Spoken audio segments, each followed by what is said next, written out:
dialogar um pouco com algumas falas no que diz respeito à questão da segurança e da ausência de condições sociais e econômicas para, em especial, a juventude, que é a maior vítima e a que mais sofre com a questão da criminalidade, a questão da violência. Eu acho que é, de certa forma, um sinal positivo e ao mesmo tempo de alerta, né? A necessidade da gente aqui o tempo inteiro cobrar o aumento de efetivo de policiais, o aumento de viaturas, o aumento das rondas, né? E tem sido uma realidade generalizada, né? Eu acho de fato eu concordo com algumas falas que é um equívoco a gente territorializar, né, a gente setorizar a cidade quando se fala em violência, em criminalidade, em tráfico de drogas.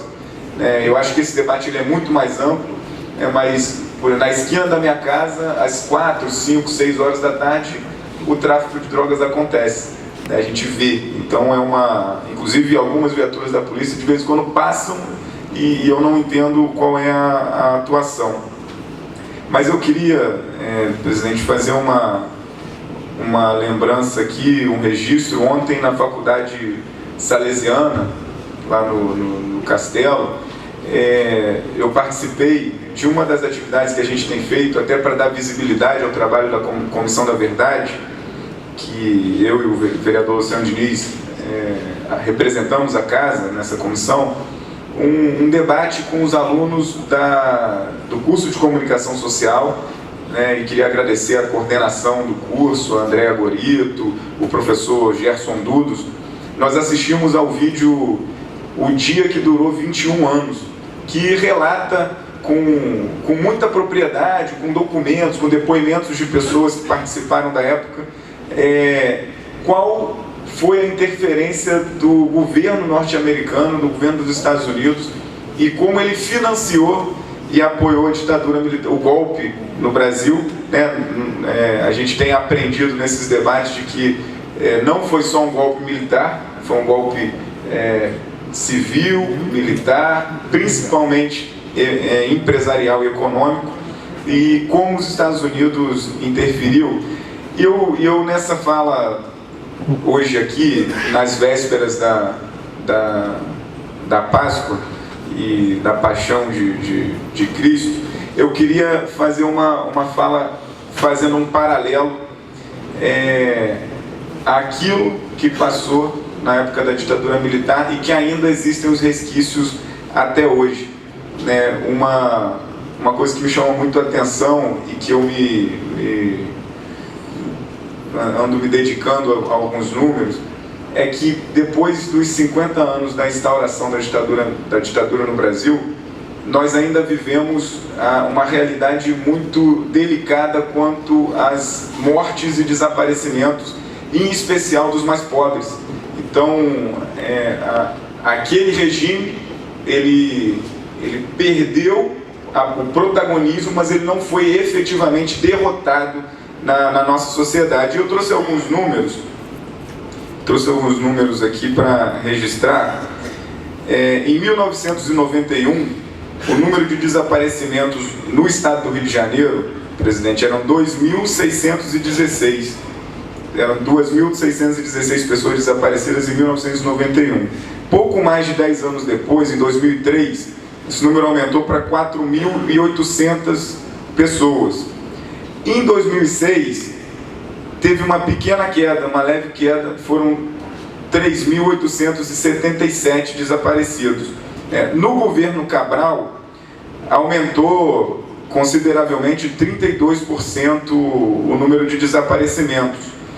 E, segundo o Instituto de Segurança Pública, nesse mesmo período, o número de homicídios ele vem diminuindo.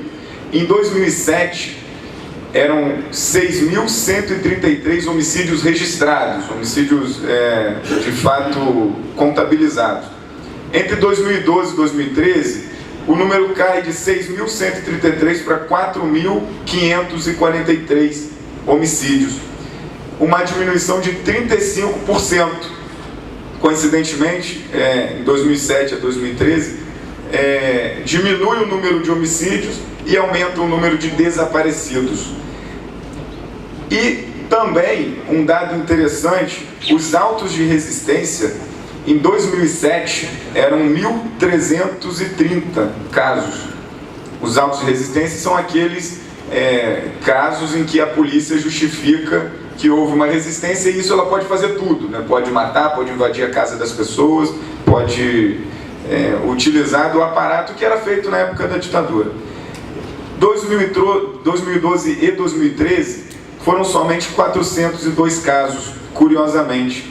Então, diminui os homicídios, diminui os autos de resistência e aumenta em mais de 30% o número de desaparecidos no estado do Rio. Bem, por que eu estou dizendo isso tudo aqui? Primeiro, que a gente entende que a Polícia Militar ela é um fruto da ditadura, ela foi criada naquele período com esse perfil que ela está aí. Segundo, porque é um método de tortura, como a gente viu, um dos casos mais exemplificados, mais simbólicos, que foi o caso do Amarildo. E o Brasil, ele é signatário de vários consensos internacionais, vários documentos internacionais que repudiam a tortura. E aí, em 1984, tem que é a Convenção contra a Tortura e Castigos Cruéis, Desumanos ou Degradantes, que no artigo 2º diz o seguinte, que nenhuma circunstância excepcional, seja um Estado ou ameaça de guerra ou instabilidade política interna ou qualquer outra emergência pública, pode ser invocada para justificar a tortura. Uma ordem de oficial superior ou autoridade pública não pode ser invocada igualmente como justificativa de tortura. E a gente continua vendo, vereador Manuel, a polícia quando aborda o jovem nas periferias das cidades, não só em Macaé, mas em Macaé em especial, eles passam por torturas, por tapa na cara, agressões verbais, agressões físicas, tortura psicológica. Isso acontece. Então, a gente continua com aqueles frutos, com aqueles desdobramentos que ainda não libertaram o povo brasileiro do que a ditadura ainda nos proporciona. E eu, em especial, falando dos desaparecimentos, eu lembro de que, e aí a relação com a Semana Santa, para concluir a fala final aqui, Jesus, quando foi torturado, foi perseguido político, foi torturado, foi assassinado pelo Estado e foi preso na cruz, morto, da forma mais vexatória da época.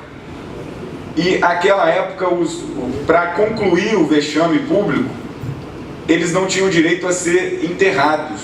Eles não tinham direito a ser enterrados. E Pilatos, que foi secularmente, milenarmente condenado por ter sido indiferente, por lavar as mãos, naquele momento da punição de um injustiçado, de um inocente, ele permite que José de Arimateia e Nicodemos retirassem o corpo de Jesus da cruz para enterrá-lo.